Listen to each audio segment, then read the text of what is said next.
From WDTN, the station that's working for you, this is 2 News at 6. Hail and thunderstorms sweep across the Miami Valley. Melissa has been tracking it all and has what to expect next.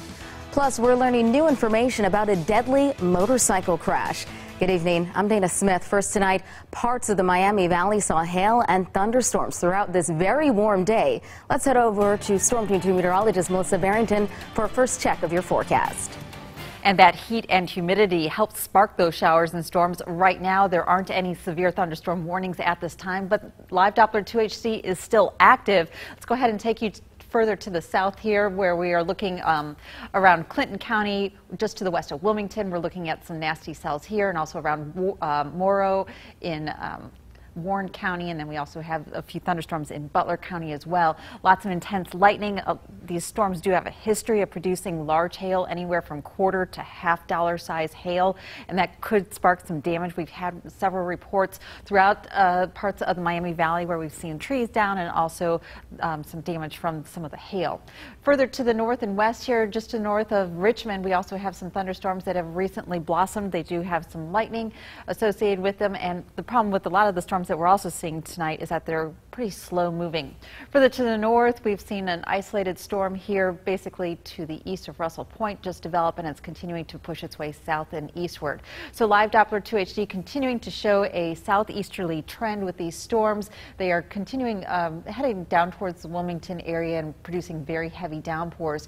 Your evening, generally there's going to be these isolated storms. Otherwise, the rest of you will be looking at dry weather and muggy conditions throughout the rest of the evening. We'll have the rest of your Storm Team 2 forecast coming up in just a little while. All right, thanks, Melissa. Well, here's a video sent in by a 2 News viewer of hail falling in Brookville. As you can see, the hail is bouncing off the car, the driveway, and the street. Thanks so much, Sean, for sharing this with us. And here's some more video, courtesy of 2 News viewer Tim Kirkwood of Franklin. As you can see, the storm ripped through his yard, sending limbs across it and even tearing down a tree. Thanks for sharing this with us, Tim. And when you see weather happening, be sure to report it on WDTN.com or through the 2 News app. Be sure to include your name and location. Well, despite the stormy weather, it's a weekend of celebrations over in Miamisburg. The Star City is recognizing its 200th birthday. It's happening today. 2 News reporter Judith Ratana tells us how rain played a role in the festivities. Dana, that rain is putting a major damper on the bicentennial festivities. This thunderstorm caught a lot of people off guard. It started off pretty hot with kids enjoying a new water feature at Riverfront Park, but as wind started picking up and lightning started to hit, people were asked to seek shelter.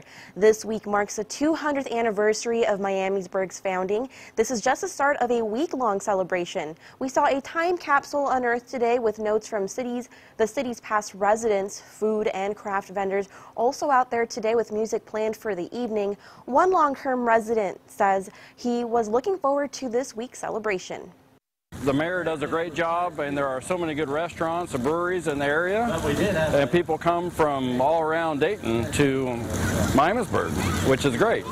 I've lived in Miamisburg for 27 years, and it's a good place to be. Now, we were in the middle of going through a time capsule when the storm rolled in. It's unclear when that will be starting again and what this means for the rest of the evening schedule. But hopefully it starts to clear up so people can get back out there to enjoy the celebration. Judith Ratana, 2 News, working for you. All right, thanks, Judith. And to stay weather aware while you're on the go for Father's Day weekend, just download the 2 News weather app. It's free in your phone's app store. New information as we now know the name of the person killed in last night's motorcycle crash in Butler Township. The Montgomery County Coroner's Office has identified the victim as 52-year-old Timothy Ashburn of Inglewood. The Ohio State Highway Patrol says Ashburn crashed into a power pole on Frederick Pike. The crash remains under investigation. We have a Crime Stoppers alert to pass along tonight. Dayton police say 4 suspects broke into the Boost Mobile store on West 3rd Street just before 5 this morning. According to reports, the suspects used a rock to break through a front window. They rummaged around before taking off with a laptop. Now, this is the second time the store has been targeted this year. If you have any information about this incident, call Crime Stoppers at 222-STOP. All tips remain anonymous. Ohio will use drones to monitor traffic conditions. Officials have announced a 3-year, $5.9 million study where drones will interact with sensors and communication equipment to feed data into the state's traffic management center. The project will be tested in what's been named the 33 Smart Mobility Corridor, a 35-mile stretch of highway near Columbus. Here at home, Dayton police are moving 2 of their mobile speed cameras. The 2 trailers that are currently in the Stanley Avenue and Troy Street area will be moved to Harshman Road near Eastwood Lake next week. Now, there is no warning period for the trailers, so police are telling drivers to please slow down. An outing for the family to celebrate fatherhood took place today. It's an example of what's working in Dayton. The Montgomery County Department of Jobs and Family Services hosted its Celebrate Fatherhood event. Officials designed the event to honor the important role fathers play in children's lives. It featured contests, arts and crafts, music, and more for families to enjoy. Some fathers are doing a good job and they don't get a lot of appreciation. There are also a lot of fathers that maybe are struggling a little bit and don't know how to be engaged with their kids because maybe they were never shown. So we want to give them a boost and let them know that, they can really come out and get some information, get that appreciation. And again, it's also to show the kids, not only the sons, but also the daughters, how important fatherhood is. That sounds nice. Now, if you missed it today, don't worry. The event continues tomorrow at 10 a.m. An actor from the movie Memphis Belle paid a visit to the special plane at the National Museum of the Air Force today. Actor Matthew Modine viewed the exhibit and signed autographs for fans. The actor played the role of one of the pilots on the plane in the 1990 movie based on the historic plane. Modine's uncle was a B-17 pilot during World War II, and the actor wore his uncle's uniform and bomber jacket in the film. The weight of that jacket and the sense of responsibility to all those people who lost their lives in these planes in the Second World War weighed heavily on all of us. And so we wanted to all do our best to make it into something that was special. It was his first time seeing the plane fully restored. Controversy continues over the Trump administration's anti-illegal immigration policy.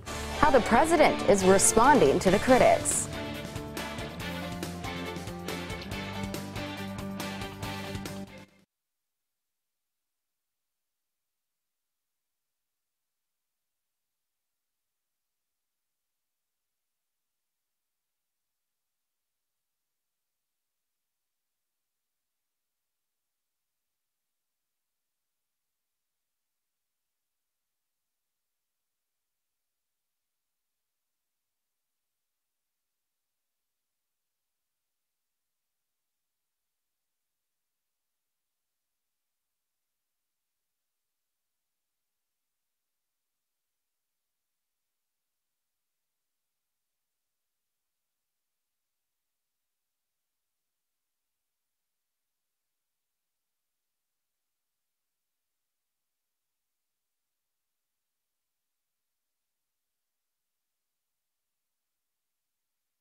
As President Trump spent the day at his Virginia golf club, critics continue to blast his administration's policy of separating immigrant children from their families at the border. Chris Pallone reports on this developing story.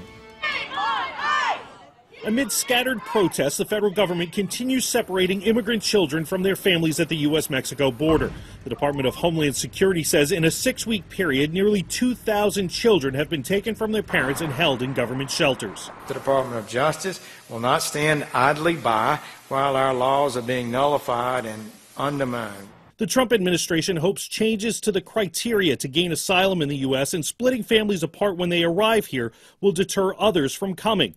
But in a morning tweet, the president blamed Democrats for his border policy, calling it their forced family breakup at the border, an apparent attempt to force Democrats to negotiate with Republicans on other aspects of immigration law, including funding for a border wall. The administration is getting criticism from both sides of the aisle, religious leaders, even the American Medical Association. He could stop it if he wanted to. All he has to do is pick up the phone and say, stop taking babies away from their mothers. That is entirely within the power of the President of the United States. And if he's not willing to do that, then he needs to own it because it's on him. A Republican immigration bill which would stop families from being separated at the border will be debated in Congress next week. That was Chris Pallone reporting. And the president's administration is planning to add 1,600 more beds to facilities near the border to accommodate all of the minors being detained. Still to come, what surprise made a Big Ten football team celebrate? Plus, new video shows a river of lava coming from the volcano eruption in Hawaii. Why it's not the only thing that has residents worried. And will storms affect your plans for Father's Day? Your Storm Team 2 forecast is coming up on the other side of the break.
Penn State walk-on Kyle Vasey might be able to quit his job after getting some surprise news from one of his teammates. How many hours a week you doing?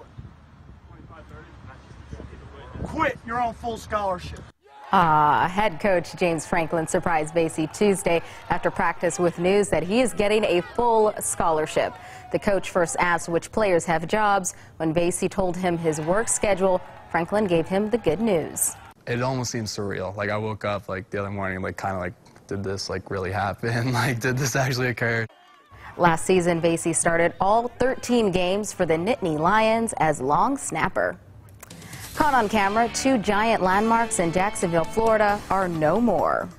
These 2 462-foot tall cooling towers at a power plant imploded at the same time this morning. The controlled implosion took more than 1,500 pounds of dynamite. Wow, look at that. Officials say knocking down the towers is the first step in the process of decommissioning the plant.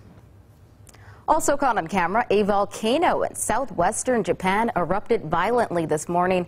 The massive eruption sent smoke more than 15,000 feet in the air. The ash covered roads, vehicles, and houses, with some people wearing masks to protect themselves. Officials warn of ash and lava flows within about a mile of the explosion. And there's a new stunning video of a river of lava flowing on the Big Island of Hawaii. The Hawaii National Guard released these images showing lava as it continues to flow from the volcano. Lava fountains have been gushing up to 130 feet in the air, with bursts up to 180 feet. Friday marked the 5th day in a row there was an earthquake above a 5-point magnitude at the summit. Experts are forecasting a heavier layer of air pollution from the eruption to blanket parts of the island.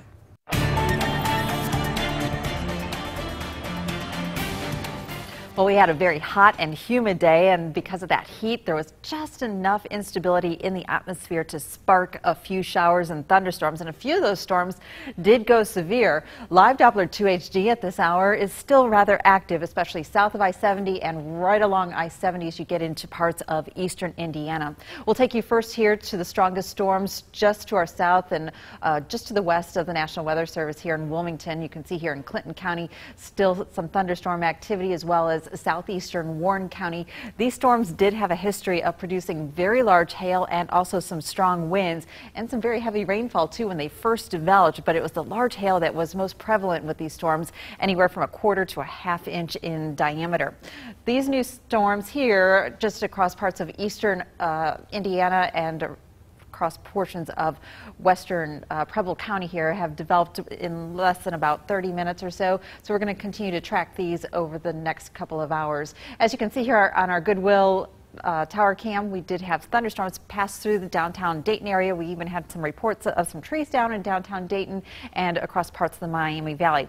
When those storms first started to develop today, we saw hail in Brookville, and our weather checker, Jason Thompson, he called in the large hail and very heavy rain. He had over 2 inches of rainfall. Just a trace in Fairborn, you skipped out on the rain, and about 1/3 of an inch in Springboro. The other story on the flip side is the heat. Now, we are kind of in a donut hole here right now because of the wet weather that we've seen. Currently 76 in Dayton, but look at the heat to the west, well into the 90s. That is what we have to keep our eye on for tomorrow, because that heads towards us. And when you factor in the humidity, look at the heat indices to our west: 94 in Indianapolis, 99 in Terre Haute, and 98 in Lafayette. And earlier today, these heat indices to our west were well into the low 100s. So that's what we're looking at for Father's Day tomorrow. Currently outside with that rainfall, it has dropped down to 76 degrees here in Dayton. South winds at 10 miles an hour, and across the rest of our area generally in the 70s. But Springfield, no rain, so 80 degrees here for you. Or if you did have rain, it wasn't a lot. Tomorrow morning, though, if Dad is got a tea time early, is the way to go, because it's already going to be around 80 degrees tomorrow morning at 9 o'clock and almost near 90 at the lunch hour. Or if you're just planning on having a get together with family and friends, going outside with Dad, just be aware that it's going to be hot and humid with temperatures in the lower 90s, and it's going to feel like triple-digit weather out there tomorrow afternoon. So showers and storms will continue to diminish as we lose the daytime heating here. Quiet weather during the overnight hours, and then most of your Father's Day, it's going to be a hot day today, and again, there's that very slim risk of an isolated shower or storm tomorrow. So your forecast for tonight, those showers and storms diminishing, otherwise mainly clear skies and warm conditions, overnight low of 70 degrees, and then tomorrow, hot and humid with temperatures well into the low 90s, well above average for this time of the year, and again, that slim chance of an isolated shower or storm. The heat continues on into Monday, and then as we look ahead to the next several days for the middle of the week, highs will continue to be above normal. It looks like most of the days this week we do have a chance of showers and storms. Yeah, that was some weather today, Melissa. I know it was. You know, and it was fine for a second, and then it seemed like out of nowhere there was just rain. It just popped up really, and then it didn't move. It was very slow moving, caught a lot of people off guard. And thank you, everyone, for sending in those videos. We saw the hail, the trees down. And calling in the reports, too. We appreciate it. Thanks so much, Melissa. Hutch is here with a look at sports. Yeah, the U.S. Open opening up to be anybody's tournament. I'll get you updated. Plus, the Reds trying to buck a trend in Pittsburgh. We're right on track for 2 sports. Catch us after the break.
Two Sports, powered by Ford. The Reds taking on the Pirates in a late Saturday matinee. Cincy has lost 4 of 5 games played at PNC Park this season, just 1-6 in the last 7 games at Pittsburgh. Luis Castillo getting the start and trying to turn the tide against the Buccos. The Redlegs 78-71 all time at PNC Park. The Pirates push across the run in the first. The visitors answer when Eugenio Suarez leads off the second with this blast to center. Suarez extending his hitting streak to 7 games with his 13th home run of the season, RBI number 50. Luis Castillo, the beneficiary of some good defense. Watch Scott Schebler make the nice running grab to rob Elias Diaz. Schebler making it look easy, but that's a strong play right there. Unfortunately, in the third, nobody able to track down this ball off the bat of Colin Moran. The solo shot puts the Pirates back in front. Luis Castillo delivering 5 innings. He allows 3 runs on 6 hits. He walked a pair and struck out 2 batters. Elias Diaz adding a 4th inning solo homer, and the Pirates getting 3 more. And now in the 8th, the Reds trail the Pirates 6-1. The USGA prides itself on making its U.S. Open tournament the most challenging of all the majors. Case in point, not seen at Shinnecock Hills this weekend. Tiger Woods, Jordan Spieth, Rory McIlroy, and Jason Day, all of whom did not make the cut. Phil Mickelson so frustrated, even on his 48th birthday, that on the 13th green, he hit a ball as it was still moving. That penalty gave him a quintuple bogey. Lefty with a round of +9, 17 over for the tourney. Dustin Johnson began the day with a 4-stroke lead. That has evaporated in Southampton. 4 bogeys and a double bogey has dropped Johnson to 2 over. The lead now belongs to last year's champion Brooks Koepka and Henrik Stenson. Both are at 1 over. 3 players are 2 strokes off the pace, including Daniel Berger and Justin Rose. It's just part of the U.S. Open. It's just funny, and I don't mean it disrespectful. So I hope nobody's, if you're taking it that way, look, I'm sorry, that's not the way it's meant. I just wanted to get to the next hole, and I didn't see that happening at the time without the 2 shots. The U.S. Open, a very, very difficult tournament, just to ask some of the best players in the world. I mean, well, not exactly golf weather out there right now, but maybe later this weekend, Father's Day golf, perhaps? Day, it's going to be hot tomorrow if you do have a tee time tonight, though. You might still have an hour or so to go hit some golf balls maybe, but there is rain out there and some heavier thunderstorms to the south here in Clinton County, still just to the west of Wilmington. We still have some heavy downpours and some lightning. And these other thunderstorms here just to the west of Richmond, Indiana, are working their way south and eastward, so we'll keep an eye on those as they continue to develop and work their way over into the Ohio border there. And just to the north of Eaton, we're keeping an eye on that storm too. But storms in general should diminish. Temperatures should stay in the 70s for the evening. So we'll keep you updated as we go through the evening. Right, and we will be sure to keep tracking the storm damage. We'll bring you some more reports coming up later tonight at 10 and 11. So thanks so much, Melissa. Thank you so much, Hutch. And thank you guys for watching 2 News at 6. We'll see you later tonight at 10 on 2 News on Dayton CW and right back here on Channel 2 at 11. Have a good night.